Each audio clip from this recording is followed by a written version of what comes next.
madrugada e eu na beira da estrada, a lua cheia minguava e de repente apareceu um cavaleiro de botas, chapéu de couro, me lembrando um velho Moro, lá fiquemos ele mais eu. Cruzou os pés, apiou do seu cavalo, deixou a rédea no talo de uma roseira sem flor. Diz que seguia pelo mundo solitário, que quebrava todo o galho, apartando toda a dor.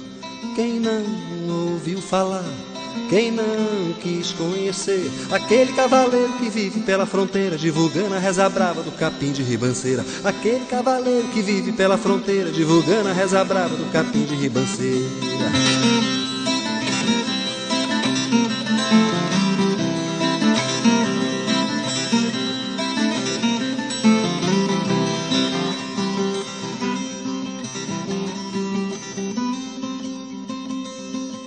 Enquanto o bule de café bulia a brasa da fogueira, refletia o seu olhar, eu pude ver que ele sabia coisa até de um outro mundo. E essa noite fui aluno do seu estranho poder.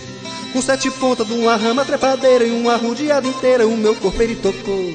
Naquele instante me bateu uma zonzeira e de uma tosse cuspideira o velhinho me livrou. E quem não ouviu falar, quem não quis conhecer aquele cavaleiro que vive pela fronteira, divulgando a reza brava do capim de ribanceira. Aquele cavaleiro que vive pela fronteira, divulgando a reza brava do capim de ribanceira.